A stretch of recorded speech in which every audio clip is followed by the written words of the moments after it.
Welcome to St. Wilfred's Law College online classes.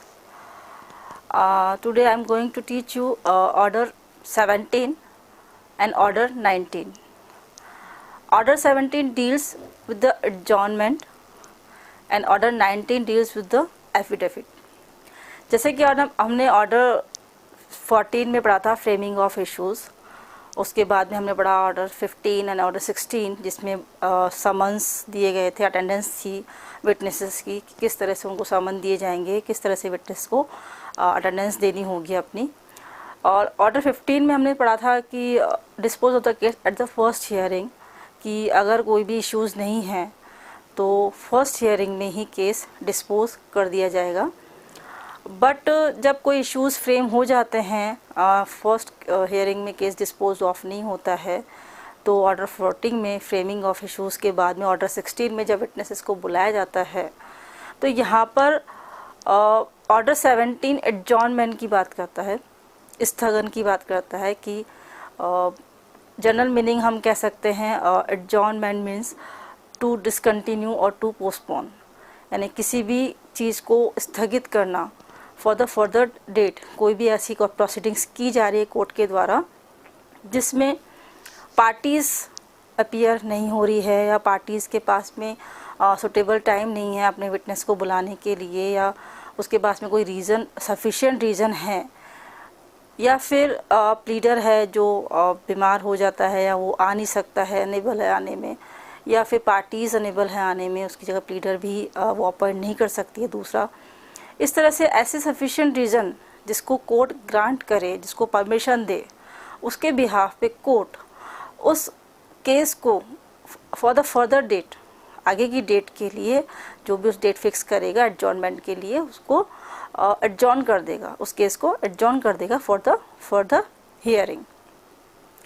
इसी तरह से adjournment it's not a rule of the CPC. It does not define in any code. CPC does not define the term adjourn, but the adjournment means to postpone or to discontinue. But Order 17 deals with the adjournment. It is not a biased weapon, but it is a part and parcel of the court proceedings and necessary to allow for an impartial or fair trial. Means यह कोई rule नहीं है, यह कहा नहीं जा सकता है कि हम एडजॉर्नमेंट हर केस में एडजॉर्नमेंट होना चाहिए, ऐसा नहीं है। क्योंकि कोर्ट ये चाहती है कि हर जो भी केस लाया जाए वो जल्दी से जल्दी उसको सॉर्ट आउट किया जाए, उस पर जल्दी से जल्दी हियरिंग हो, उस पर डिसीजन जल्दी से जल्दी आए। तो यहाँ पर ये कोई वेपन नहीं है एक तरह से जिसको हम पक्षपात करके इसको एक तरह से यूज़ कर सकें कोर्ट की प्रोसीडिंग्स के लिए, जिससे कि वो इम्पार्शियल हो, पक्षपात ना हो और फेयर ट्रायल हो, जो कि दोनों पार्टीज़ की तरफ से होगा, तभी कोर्ट उसको अलाउ करेगा, अदरवाइज एडजॉर्नमेंट नहीं होगा। कोर्ट ऑर्डर 17 में 3 रूल दिए गए हैं। इसके साथ ही rule 1 state that the court may grant time and adjourn hearing, यानी कि कोर्ट जो भी केस लाया गया उसके सामने उसके टाइम देगा उसके लिए, और उसकी हियरिंग को एडजॉर्न करेगा, पोस्टपोन करेगा। Like after the party show sufficient reason. कब करेगा कोर्ट? जबकि पार्टी उस कोर्ट को, जिस कोर्ट में वो केस लाया गया है, चाहे वो ट्रायल कोर्ट हो, चाहे वो अपीलेट कोर्ट हो, चाहे वो ओरिजिनल जुरिडिक्शन हो, चाहे वो अपीलेट जुरिडिक्शन हो, वहाँ पर जब पार्टीज आती है तो वहाँ पर उस पार्टीज़ के द्वारा सफिशिएंट रीज़न देने के बाद में कोर्ट को ये लगता है, तभी वो उसको एडजॉर्न करेगा और उसके लिए आगे के लिए फर्दर टाइम डेट फिक्स करेगा। बट प्रोवाइडेड दैट, बट इसमें एक्सेप्शन दिया गया है, that no such adjournment shall be granted more than 3 times to a party during hearing of the suit.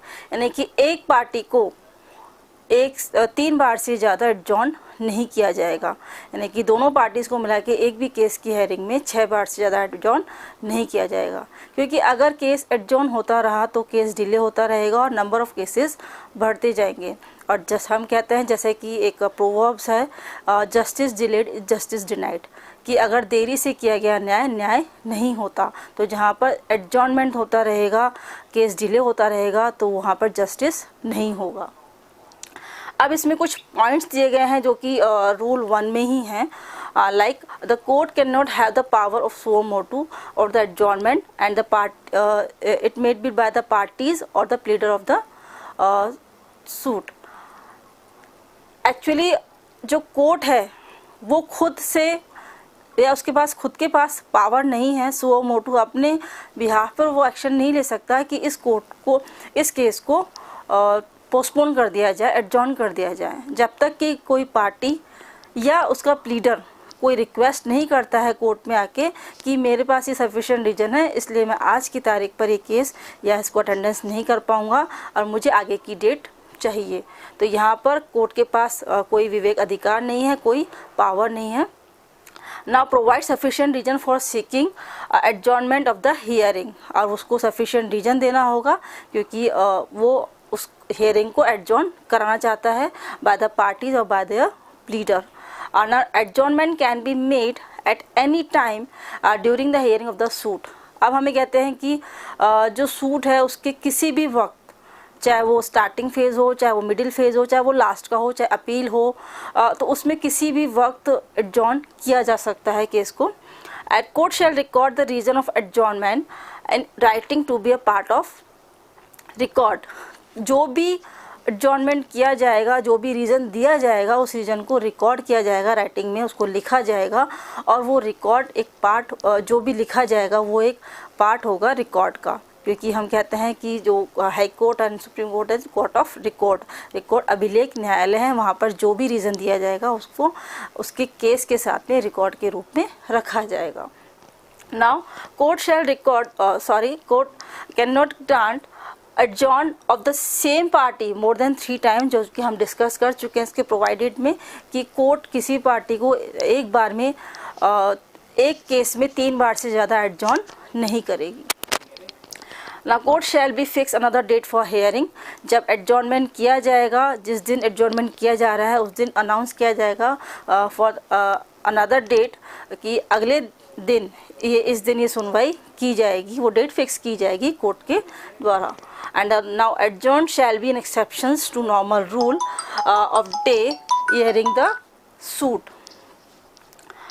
Day to day hearing, adjourn shall be exceptions to normal rule of day to day hearing. जैसा कि हम कहते हैं कि जो hearing है वो day to day होनी चाहिए, एक दिन छोड़ के एक दिन, या जो भी कोर्ट देता है उसको उस तरह से होनी चाहिए। बट एडजॉर्न क्या है, एक्सेप्शंस हैं। अगर कोई भी हियरिंग डे टू डे नहीं हो रही है, आगे से आगे इसमें अगर उसमें पार्टीज नहीं प्रेजेंट हो पा रही हैं या उनको कोई सफिशिएंट रीजन दे दिया है तो वो एडजॉर्न कर दी जाएंगी।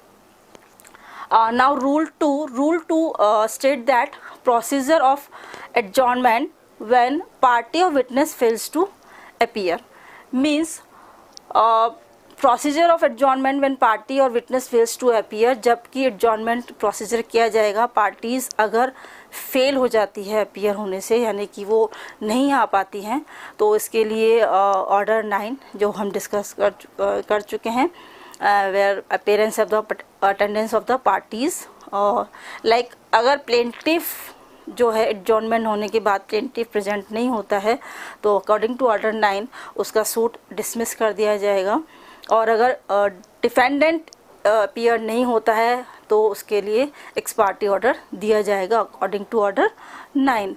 बट ऑर्डर 17 रूल 2 ये कहता है कि अगर कोई पार्टी फेल हो जाती है अपीयर होने पे, कि जो पर्टिकुलर डेट फिक्स की गई है फॉर द एडजॉर्नमेंट, तो वहाँ पर next date for the hearing to adjournment, तो कोई सफिशिएंट रीजन देने के बाद में ऑर्डर 9 इम्प्लीमेंट ना करते हुए कोई सफिशिएंट रीजन अगर दिया जाता है तो नेक्स्ट डेट डिसाइड कर दी जाएगी कोर्ट के द्वारा for the adjournment. Now rule 3 state that court may proceed notwithstanding either party fails to produce evidence etcetera, means अगर कोई भी पार्टी जिसको बुलाया गया है एविडेंस देने के लिए या कोई भी पार्टी जिसको डॉक्यूमेंट प्रोड्यूस करने के लिए बुलाया गया है और वो नहीं आ पाती है, तो वहाँ पर कोर्ट के पास दो ऑप्शंस हैं। या तो अगर उस पार्टी की नीड नहीं है, उस एविडेंस की नीड नहीं है उस पर्टिकुलर केस के लिए, या डॉक्यूमेंट्स की नीड नहीं है एज एन एविडेंस उस पर्टिकुलर केस के लिए, तो वहाँ पर कोर्ट उस केस को फर्दर प्रोसीडिंग करेगा बिना उसके अपीयर हुए। यानी कि किसी बात के होते हुए अगर वो पार्टी फेल हो जाती है, प्रोड्यूस नहीं हो पाती, एविडेंस नहीं दे पाती है, तो कोर्ट के पास ऑप्शन है कि वो उसकी फर्दर प्रोसीडिंग स्टार्ट रखेगा और जस्टिस करेगा। लेकिन सेकंड ऑप्शन ये है कि ऑर्डर 17 रूल 2 कि वो उसको एडजॉर्न कर देगा कि अगर उस एविडेंस के बिना केस में इनजस्टिस होगा तो वहाँ पर दोनों पार्टियाँ जिस पार्टीज़ की तरफ से इनजस्टिस हो रहा है तो वो पार्टीज़ उसको ऑर्डर 17 रूल 2 के अकॉर्डिंग उस केस को एडजॉर्न करवा लेगी। ये कोर्ट के पास पावर है। Now this is completed order 17. Now we will talk about the order 19. Order 19 this deals with the affidavit. Affidavit means होते हैं शपथ पत्र। जो भी बात या जो भी तथ्य, जो भी प्रोसीडिंग्स की जानी है कोर्ट की और पार्टीज़ के द्वारा जो भी फैक्ट प्रेजेंट किए जाने हैं बाय द प्लेंट और बाय द रिटन स्टेटमेंट और बाय एनी एविडेंस और बाय एनी डॉक्यूमेंट्स जो भी दिए जाने हैं उनको एफिडेविट पर दिया जाना चाहिए।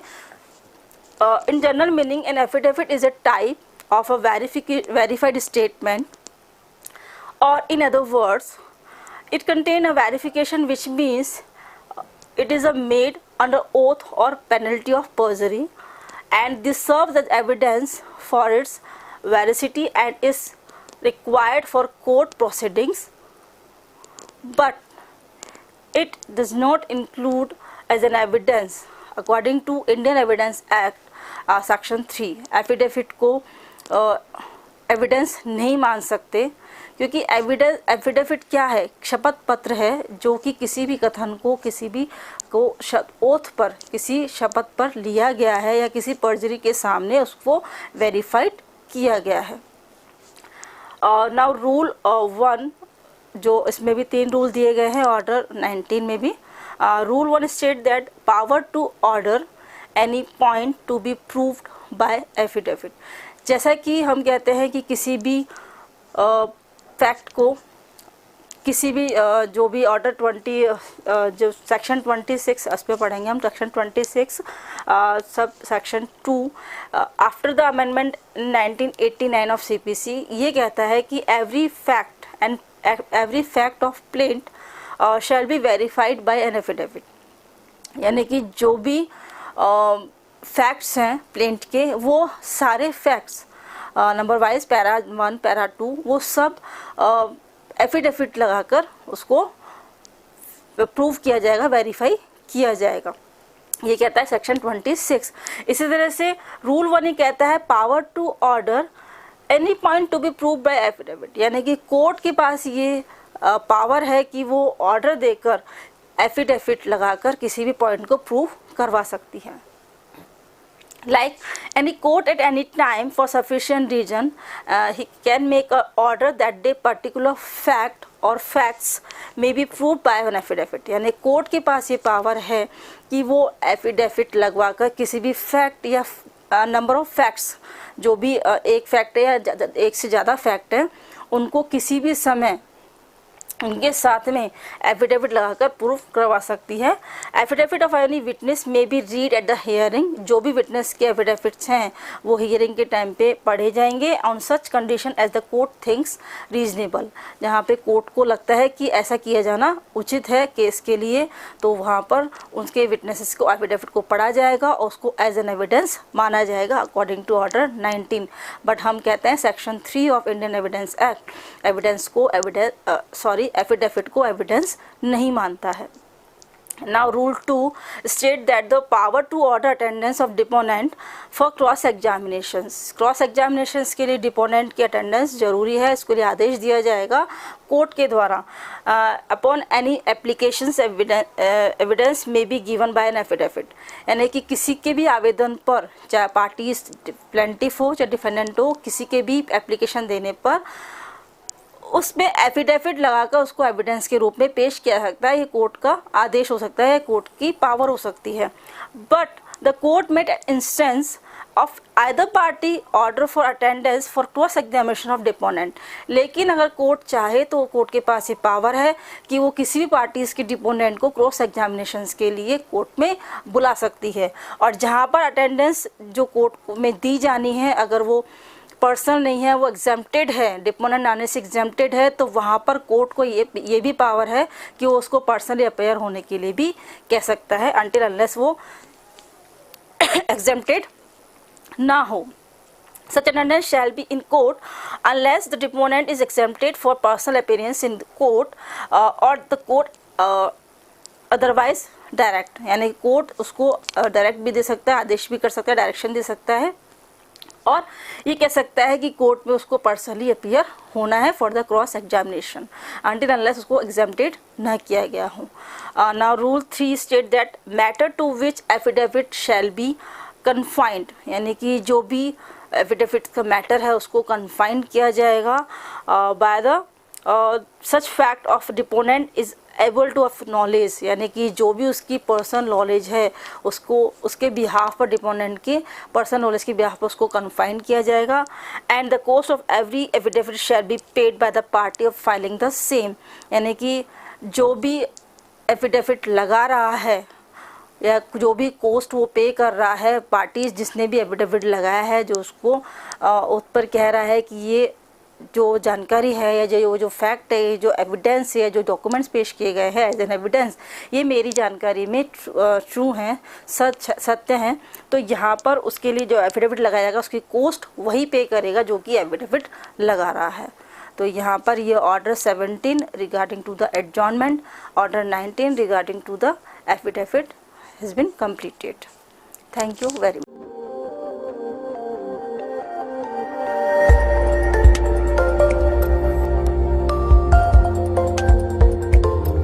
At St. Wilfrid College of Law, Sector 10, Meera Marg, Madhyam Marg, Jaipur, Rajasthan.